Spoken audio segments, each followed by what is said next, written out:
지난 주일에 이어서 하나님께서 성경을 통해서 우리에게 주신 말씀하신 무엇이 복된 삶을 살 수 있는 비결이냐, 우리 그리스도인들은 어떻게 해야만이 풍요롭고 잘되는 삶을 사느냐라는 말씀을 지난주 이어서 하고자 합니다. 그렇죠. 이런 말씀으로 시작했었죠. 돈을 사랑하는 것이 만 가지 악의 근원이 되니까 그것을 사랑하는 사람들이 시험에 빠지고 유혹을 받아 멸망케 되었다. 그렇다면 우리 그리스도인들은 부자 되면 안 되고 잘 살면 안 되는 거냐? 그렇지 않다. 지난주 말씀입니다. 그렇죠? 우리에게는 하나님이 말씀하신 방법으로 잘 살고 부자 되는 방법이 있다. 그 방법을 첫 번째 소개한 것이 지난주 뭐였습니까? 주자 그랬습니다. 주자, 베풀자, 나누자, 섬기자. 그러면 하나님의 약속된 말씀대로 후히 되어 누르고 흔들어 넘치도록 우리에게 채워준다 했으니 우리는 하나님 말씀하신 방법대로 부자가 되고 잘되자라는 말씀 드렸고, 오늘은 그 두 번째 시간이자 그에 대한 말씀 마지막으로, 그렇다면 하나님은 성경 말씀을 통해서 또 어떤 사람을 잘되게 하실까, 또 어떤 사람을 복되게 하실까라는 말씀을 나누고자 합니다. 오늘 본문 말씀에 아까 여러분과 저가 같이 1절과 2절, 3절을 주고받으며 혹은 한마음으로 읽었는데, 이번엔 제가 다시 한번 읽겠습니다. 자녀들아, 주 안에서 너희 부모에게 순종하라. 이것이 옳다. 너희 아버지와 어머니를 공경하라. 이 계명은 약속까지 있는, 그 계명을 지키는 자에게 약속의 복까지 주는 계명이니 너희들이 부모를 공경할 때 첫째, 잘 될 거다. 둘째, 장수하리라 라고 말씀합니다. 그렇습니다, 여러분.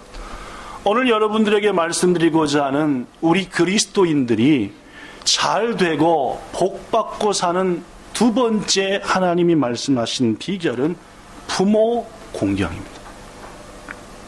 부모님을 잘 섬기라, 그 말이에요. 한국의 대통령의 관저인 청와대, 그 청와대 가장 가까운 곳에 있는 동네 이름인데 그 동네 이름이 효자동입니다. 무슨 동이요? 효자동. 뭔 효자입니까? 네, 효자하는 효자입니다. 자식이 부모를 잘 섬긴다 할 때 쓰는 그 효자자를 써서 써줬는데 한문으로 효자동입니다. 네, 효자동. 그렇다면 여러분, 왜 효자동이 되었을까요? 언제부터 도대체 이 동네 이름은 효자동일까요? 두 가지 이야기가 전해내려고 있어서 여러분에게 효자동이 된 유래 두 가지를 소개합니다. 첫째, 고려시대, 즉 지금부터 1000년쯤 지난 어느 날 아버지를 모시고 살았던 젊은 농부 부부는 그날도 젖먹이 아들을 늙으신 아버지께 맡기고 농사일을 하러 나가게 되었습니다. 아버지가 농부 부부에게 말합니다. 얘들아, 아기는 내가 잘 보고 있을 테니 걱정 말고 다녀들어오라. 이 농사철에 나도 건강하면 도와야 될 텐데 아무것도 할 수 없으니 손주는 내가 어떻게 하든지 볼 테니까 너희들은 가서 일을 해라. 아버지의 이런 말씀에 부부는 죄송한 마음이 가득했지만 워낙 가난한 집에 일손까지 귀한 때라 부부는 거동도 불편하신 아버지에게 아들을 맡기고 일터에 나갔습니다. 한참 일하다 보니까 이 며느리, 즉 아내의 젖이 탱탱 부어올랐습니다. 그 순간 깨달았죠. 아유, 바삐 일을 하다 보니 아버님 점심 챙겨드릴 시간이 지나고 말았구나. 더구나 우리 애는 젖을 제때 안 주면은 얼마나 울어젖히는지, 배고프시고 시장 가신 아버지가 보채는 애까지 보려면 얼마나 힘들고 왜 그랬을꼬 하면서 한달음에 달려서 집을 향해 왔습니다. 그런데 이게 웬일입니까? 집에 거의 도착해서 마지막 골목을 확 돌아 이제 이 골목 돌면 저기가 집인데 한참 땡깡을 부리며 울고 있어야 될 아들의 소리가 들리지 않았습니다. 이상하다. 잠이 들었나? 오늘은 아까 아침에 밥을 젖을 많이 먹더니 배가 안 고픈가? 그럼 마을에 마당에 딱 들어섰더니 조용합니다. 아버님이 마실을 데리고 갔나? 이상한 마음도 있었지만은 마실 데리고 갔나 보다 하고 방문을 딱 여는 순간 이 며느리의 의문과 근심은 금세 크나큰 놀라움으로 하늘이 무너지고 땅이 꺼질 듯한 충격으로 변하고 말았답니다. 방 안에서 아버지는 큰 대자로 주무시고 계셨고 아직 어린 아기는 그 아버님 밑에 깔려서 이미 숨을 쉬지 않았습니다. 아들 며느리가 밭에 나간 후 아기를 보던 아버지는 평소 좋아하던 약주를 한 잔 꺼내 마시다가 또 한 잔 마시다가 그만 과음하시게 되었고 그만 취해 인사불성이 되셨고 어린 손자가 자신의 몸에 깔린 것도 모르고 코를 골며 주무시고 계셨던 것이었습니다. 이 광경을 본 며느리는 너무나 놀라 하마터면 악 하고 비명을 지를 뻔했지만 간신히 그 비명을 입을 눌러 새어나오지 못하게 하고 아버지가 깨지 않도록 사랑하는 아기를 얼른 품에 안고 아기를 안고 남편이 있는 들녘을 향해서 막 뛰어달렸습니다. 땀에 눈물에 콧물에 안타까움에 범벅이 된 아이의 엄마가 아이를 안고 와서 남편에게 자초지정을 말합니다. 이렇게 해서 아이가 죽은 것 같습니다 라고 남편에게 말합니다.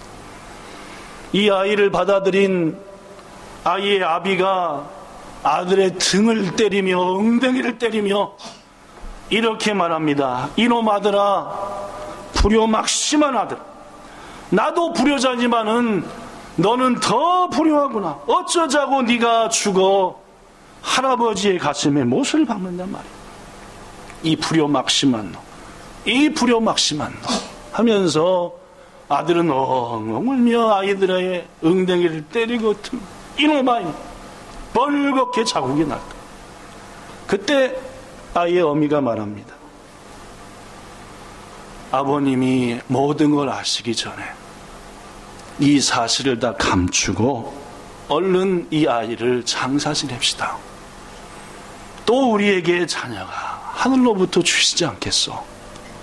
만약 아버님이 이 모든 일을 아신다면은 아버지의 마음이 얼마나 상심이 크시겠냐.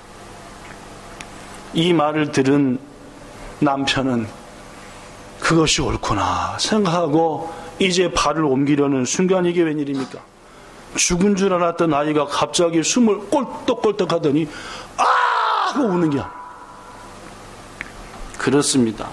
아버지로부터 눈물 콧물을 흘리며 등과 가슴과 엉덩이를 사정없이 맞았던 아이가 그 충격에 그만 이게 인공호흡이 된 건지 뭐가 된지 모르겠지만은 사랑이 되었고 결국 숨이 터져 목숨을 건지게 되었다. 이 놀라운 얘기가 임금께까지 알려지자 당시 임금은 이들 부부에게 큰 상을 내리고 이제부터는 이 마을을 무슨 동으로 하라? 효자동이라 하라 해서 효자동이 되어야 됩니다. 사실인지 아닌지 모르지만은 여하튼 왜 효자동인가 하는 유래를 참 찾아봤더니 두 가지 사건이 기록된데 그 첫 번째 사건이 이 사건이어서 그 동네가 효자동이 되었다. 또 다른 얘기, 지금으로부터 약 500년 전인 조선시대 선조 때에 조원이라고 하는 훌륭한 학자가 있었는데, 이 학자에게는 두 아들이 있었다고 합니다. 큰 아들의 이름은 조희정, 둘째 아들의 이름은 조희철이래요. 그런데 이 두 아들은 부모님께 효도를 다하며 섬기는 걸로 유명한 아들이었는데, 그들이 사는 곳이 바로 이 효자동이었다고 합니다. 임진왜란을 맞이해서 일본군들이 조선 땅을 쳐들어왔고, 마침내 이들이 살고 있었던 효자동까지 왔다.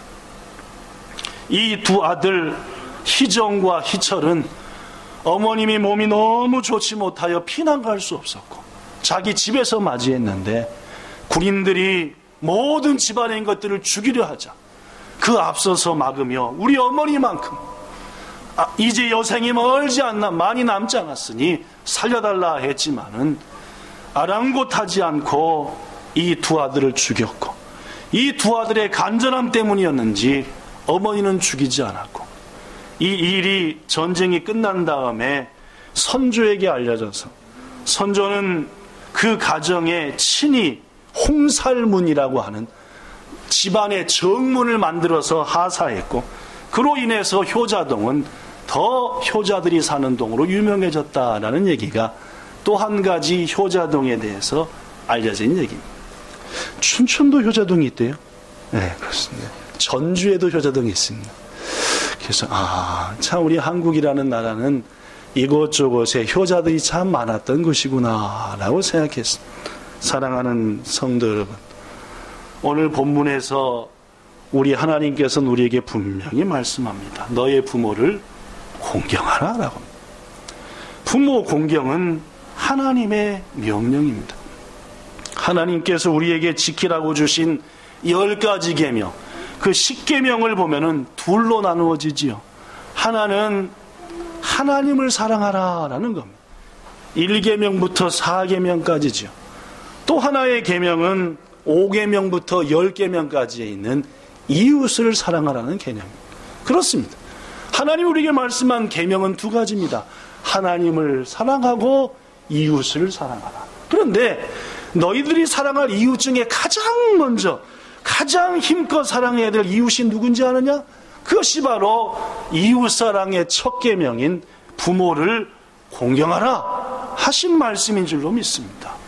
여러분과 저가 하나님의 말씀을 지키며 살려고 한다면은 하나님을 사랑하되 이웃을 사랑해야 해요. 그 이웃사랑의 가장 첫 번째가 부모님을 사랑하며 부모님을 공경하라는 것이 우리를 향하신 하나님의 뜻이다 라는 말입니다. 어떤 글을 쓰는 분이, 여러분 하나님께서 우리 인간에게 10개의 손가락을 주신 이유를 아십니까? 라고 물었습니다. 여러분 혹시 아십니까? 왜 우리 인간에게는 손가락이 10개일까요? 장갑 끼는데 부족하지 말라고 그럴까요? 손이 10개에서 장갑이 10개인가요? 하여튼 왜 10개일까 해야겠죠. 그는 이렇게 말합니다.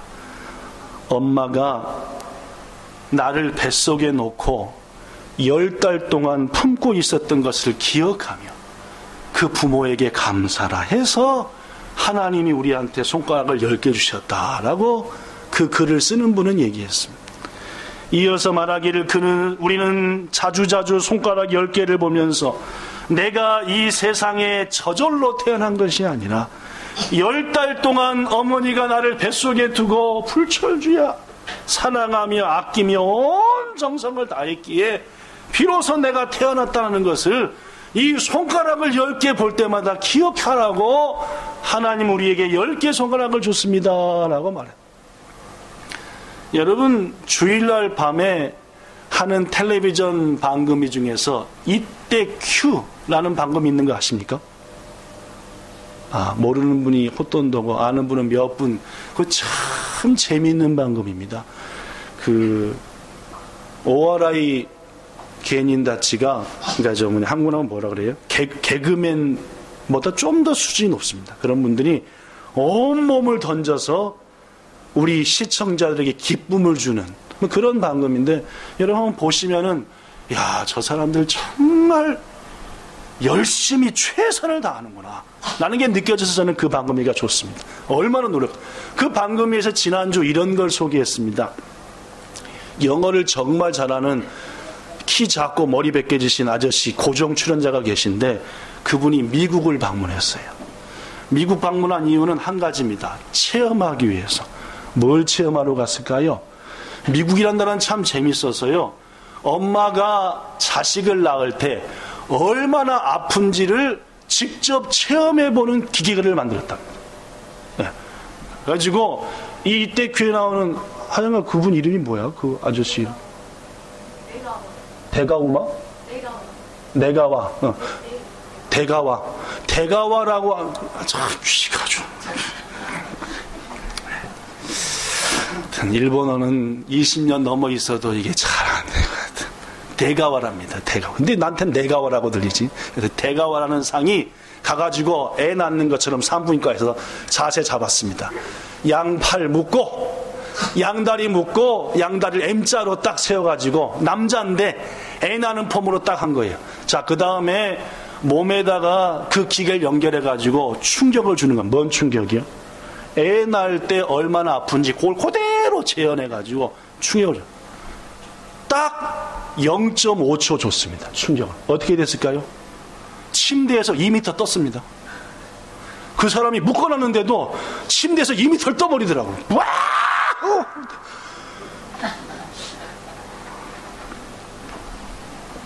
그리고 그분이 소감을 하는 말이 우리 어머니가 나를 얼마나 고통 가운데 나셨는지 내가 알겠다 하면서 눈물로 고백을 합니다. 몇 초 했다고요? 몇 초요? 여러분 중에 0.5초 만에 나온 분 계십니까? 맨날 며칠 걸려서 나온 분도 계시고 몇 시간 동안 엄마에게 고통을 주다 나온 분도 계시고 하는데 그렇더라고요. 사랑하는 성도 여러분, 그 시인은 말합니다. 10개 손가락을 볼 때마다 어머님이 10개월 동안 얼마나 너를 위해서 힘들었는지를 알라. 그는 이어서 말합니다. 그렇다면 우리 사람의 손가락과 발가락을 합쳐서 20인 이유가 뭘까요? 라고 또 물었습니다. 여러분 10개는 이제 제가 답을 줬으니까 왜 20개일까요? 우리는 그 20개를 보면서 뭘 알아야 될까요? 이 시인은 답을 합니다. 그것은 우리가 사람 구실을 하려면 최소한 20년은 걸려야 돼요. 그 20년 동안 불철주야 살핌으로 그나마 내가 살아갈 수 있게 만들어주신 부모님께 감사하라고 양말을 신을 때마다 20개 딱 보시죠. 발톱을 깎을 때마다 내가 20살 될 때까지, 요새는 30살 될 때까지도 부모를 골탕 먹인 사람 많죠, 그죠? 그것을 기억하라 해서 한 것이다 라는 글을 여러분에게 소개합니다. 부끄러운 마음으로 말입니다. 여러분 부모님한테 잘합시다. 예, 우리 부모님께 잘해야 됩니다. 무슨 이유든 간에 목숨을 주셨으니까. 영혼을 하나님이 주셨다면은 이 몸과 목숨은 부모님을 통해 하나님이 주신 거 아니에요. 그로 부모님께 잘해야 되는 거 아니겠습니까? 이스라엘 사사시대 때 유대 베들레헴 땅에 흉년이 찾아왔습니다. 잘 아는 얘기죠. 베들레헴에서 오랫동안 살아왔던 엘리멜렉이라는 사람이 이 흉년으로 도저히 자식도 못 키우겠고 이 가정을 건사할 수 없으니 이민을 가자 해가지고 옆나라인 모압 나라로 가족이 이민을 갔습니다.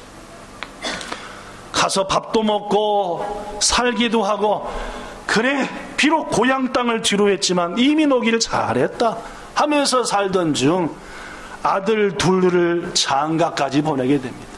그래서 4가족이 온 가족이 6가족이 되었습니다. 부모의 2 아들 부부의 6가족 행복하게 사는데 이게 웬일입니까?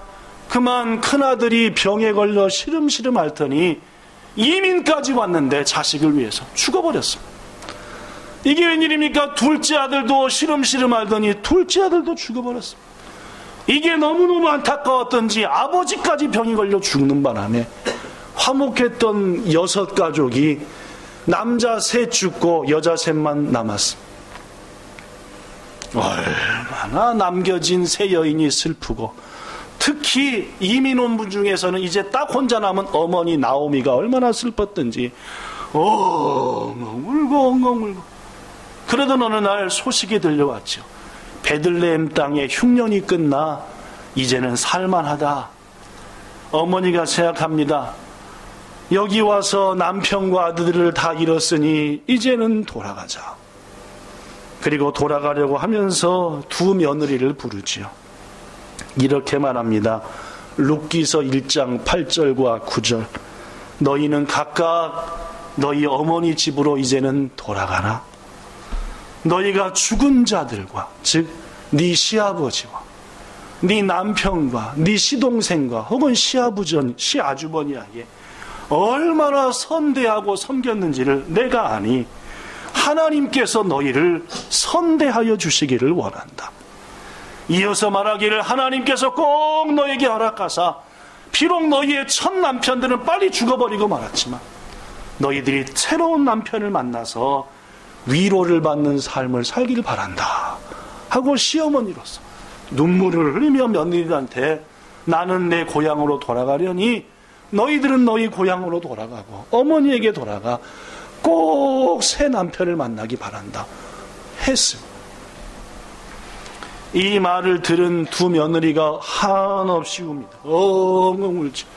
울면서 어머니한테 말합니다. 본문 10절 이렇게 써졌습니다. 아닙니다, 아닙니다, 어머니. 아닙니다, 아닙니다, 어머니. 우리는 어머니와 함께 어머니의 백성에게로 돌아갈 겁니다. 어찌 저희를 돌아가라고 합니까? 어머니랑 우리랑 셋이 삽시다 라고 얘기하죠. 참 그 며느리의 그 어머니의 그죠? 얼마나 아름답습니까, 그죠? 요새 고부간의 갈등이 있다는데 얼마나 아름다운 광경입니까? 이에 시어머니 나오미는 다시금 설득합니다. 제발 부탁이다. 돌아가라.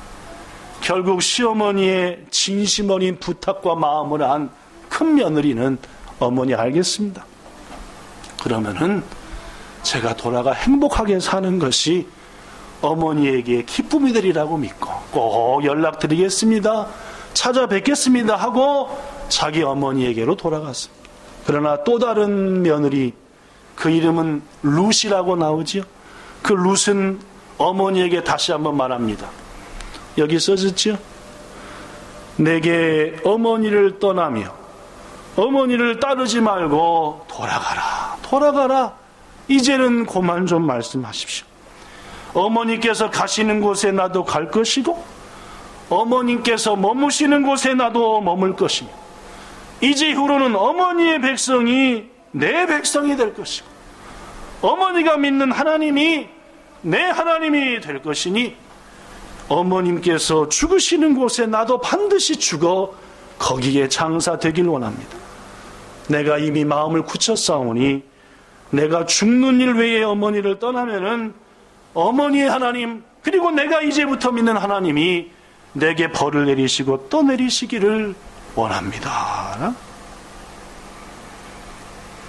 여러분, 룻이라는 여인의 부모 공경은 낳아주신 부모 공경을 넘어서 죽은 남편의 어머니까지 공경하는 특별한 부모 공경이었어요.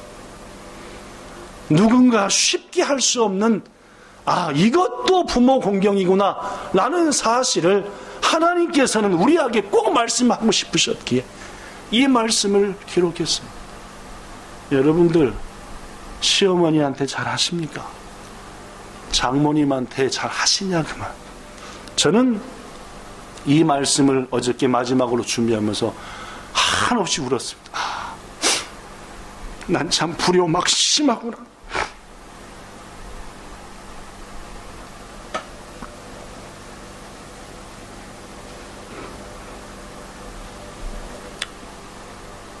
부모에게 잘 못하는 자식은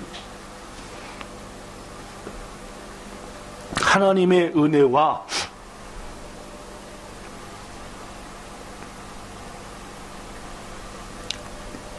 도우심을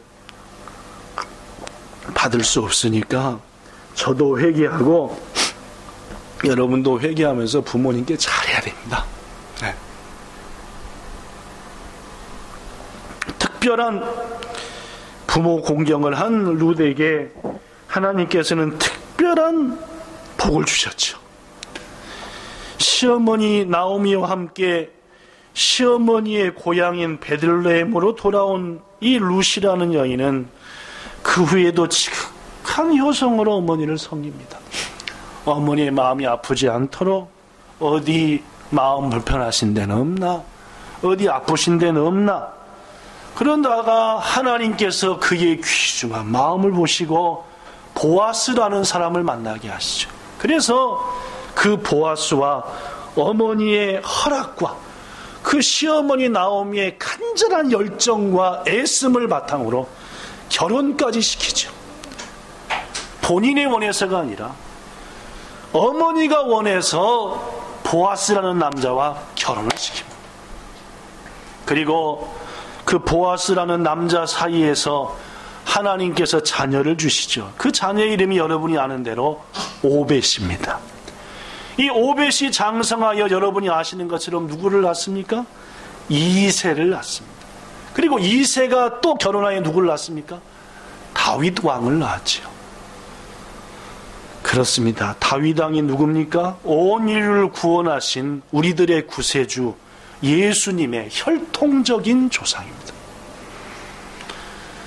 룻은 예수님의 혈통적 조상이 된 것이고, 마태복음 1장에서 예수님의 족보에서 말하기를 보아스는 룻에게서 오벳을 낳고, 오벳은 이새를 낳고, 이새는 다윗 왕을 낳았다라고 말합니다.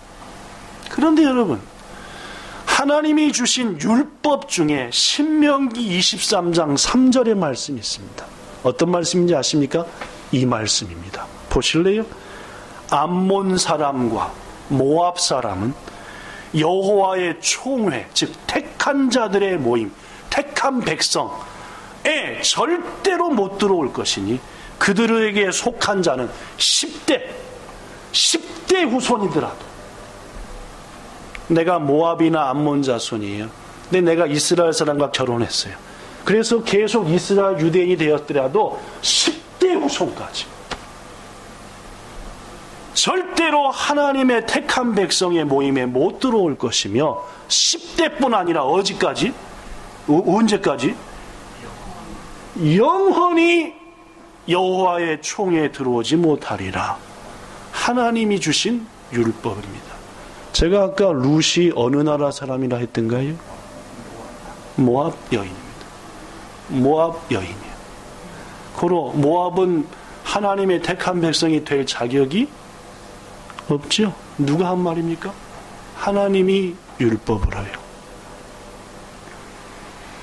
그런데 여러분, 룻은 여호와의 총회에 들어간 것뿐만 아니라 예수님의 혈통적 조상까지 되게 하나님이 허락했다는 말입니다. 왜 하나님은 이런 특별한 예외를 두셨을까요? 예외적인 사람을 우리에게 소개할까요? 딱 한 가지입니다. 너희도 효하라 그 말. 하나님의 어떤 무거운 율법도 부모에게 효하는 사람은 뭐 하겠다는 말입니까? 포용하겠다. 안아주겠다는 말. 성도 여러분, 우리 하나님은 이토록 부모를 공경하는 사람을 소중히 여기십니다. 반대로 부모를 공경하지 않는 자는 잠언 30장 17절 말씀처럼 아비를 조롱하며 어미에게 순종하기를 싫어하는 자의 그 눈은 골짜기에 까마귀가 쪼아버리고 독수리 새끼가 먹어버리리라 라는 무서운 말씀을 통해서 우리들이 자식으로서 무엇을 해야 되는지를 분명히 말씀한다. 이제 말씀을 마칩니다. 미국 어느 가난한 시골 마을에 칼빈주의를 따르는 목사님의 아들로 한 아이가 태어났습니다. 얼마나 가난한 교회였고 마을이었던지 아이의 어머니는 낮에는 양계장에서, 사모님이죠, 밤에는 바느질을 하면서 아들 공부에 뒷바라지를 했습니다. 아들도 어려운 가정에서 자라다 보니까 어머니와 그 사랑을 알게 되었고, 내가 갚을 수 있는 것은 열심히 공부하며 선하게 사는 것이다 해서 고등학교를 졸업할 때는 학교에서 상까지 받게 되었습니다. 그러나 졸업식에 마땅히 입고 갈 옷이 없고, 옷이라는 옷은 전부 다 해지고 냄새나고 구멍 안 난 게 없는 어머니는 우리 아들이 졸업식 때 상까지 받는데 이 몰골로 가서 어찌 자식의 얼굴에 부끄러움을 줄꼬 해서 아들에게 말하길, 아들아, 엄마가 그날 너무너무 중요한 약속을 해서 그것을 만들어줘야 되기 때문에 네 졸업식을 못 가니 이해하기 바란다. 좋은 졸업식하고 돌아오려. 그러나 이 아들은 어머니의 마음을 알았습니다. 어머니가 왜 졸업식장에 오지 않으려는지요. 그래서 말합니다. 어머니, 여기 써졌습니다. 어머니가 안 계신 졸업식은 저에게는 아무런 의미가 없습니다. 또한 어머니가 함께하지 않는 어떤 상도 저에게는 어떤 가치가 있겠습니까? 아들의 간곡한 말을 듣고 어머니는 눈물을 흘렸고 결국 어머니는 아들과 함께 졸업식에 참석하게 됩니다. 후에 이 아들은 더 열심히 공부했고 마침내 하나님의 축복 가운데 미국의 28번째 되는 대통령이 되었습니다. 이 사람의 이름이 윌슨입니다. 1913년부터 21년까지 8년간 미국의 28번째 대통령으로 재직했던 분입니다. 이 윌슨 대통령은 본래부터 어머니 아버지 효도의 힘을 기르고 일찍 세상을 떠난 아버지가 아닌 어머니로부터 공경하는 마음을 배웠고, 고로 그가 재직한 1914년 자신의 어머니 및 모든 어머니들을 생각하며 법으로 5월 둘째 주일을 어머니의 날로 정합시다 하고 온 미국에 통과시켰고, 그때 이후로 세계 여러 나라의 교회들이 5월 두 번째 주는 어머니 주일 하다가 우리 한국 교회는 왜 어머니만 얘기하냐 아버지도 해서 만 20, 30년 전부터 어버이 주일로 지킵니다. 사랑하는 여러분, 하나님은 분명히 말씀합니다. 부모를 공경하는 자를 뭐하게 한다고요? 잘 되게 하리라. 잘 되시는 여러분 되시기를 축복합니다. 더구나 보너스로 뭐까지 한다고요? 오래 살리라. 축복의 땅에서. 마지막 얘기 소개하고 끝냅니다. 1808년, 지금부터 200년 전입니다. 프랑스와 영국이 한참 전쟁을 했어요. 그때 한 영국군 포로가 탈출을 시도하여 조그마한 나룻배를 타고 도보 해협을 건너 프랑스를 떠나 저 영국으로 도망가려고 하다가 딱 잡히게 되었고, 마침 그 부대를 순시하러 왔던 프랑스 황제 나폴레옹에게 끌려가게 되었습니다. 나폴레옹 황제가 영국군 포로를 비웃으며 그대가 어찌 작은 배로 바다가 출렁거리는 이 도배협을 건너 끝까지 도망가겠는가, 참 우습네 라고 했더니 포로가 말하기를, 어머니를 뵙고 싶은 심정으로는 능히 이 파도를 넘고 또 넘어 저기까지 가고도 남습니다 라고 대답을 했다고 합니다. 즉 비웃다 하시더라도 어머니를 빨리 가서 뵙고 효도하고자 하는 어머니의 걱정을 덜어드리고자 하는 이 마음이라고 하는 것은 어떤 파도도 물결도 넘어갑니다. 이 말을 들었던 나폴레옹이 머리를 탁 치며 이렇게 말했답니다. 가라 용사여, 나도 나를 기다리시는 어머니가 계시다. 가서 네 어머니에게 말하기를 프랑스의 황제 나폴레옹도 그를 기다리고 계시는 어머니가 계신다고 꼭 말씀드리기를 바라고, 무사히 어머니에게 도착하여 효하기를 바란다. 물론 그 포로는 무사히 도착했고 부모님에게 효도를 다했으며 장수한 줄로 믿습니다. 사랑하는 성도 여러분, 오늘 본문은 분명히 말합니다. 내 부모를 공경하라. 그리하면 잘 되게 할 거다. 그리하면 장수하리라. 부디 부모님을 공경하여 잘 되는 복을 하나님께로부터 누르시고 장수하여 다시 오실 주님을 두 팔과 두 눈과 온 몸과 마음으로 맞이할 수 있는 여기 계신 여러분 모두 되시기를 예수님 이름으로 축복합니다. 기도하겠습니다. 좋으신 하나님,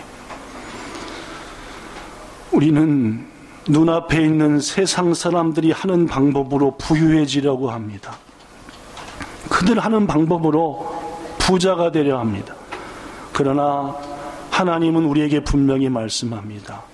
부하려 하는 자들은 온갖 올무와 시험에 빠지고 끝내는 멸망하고 만다고요.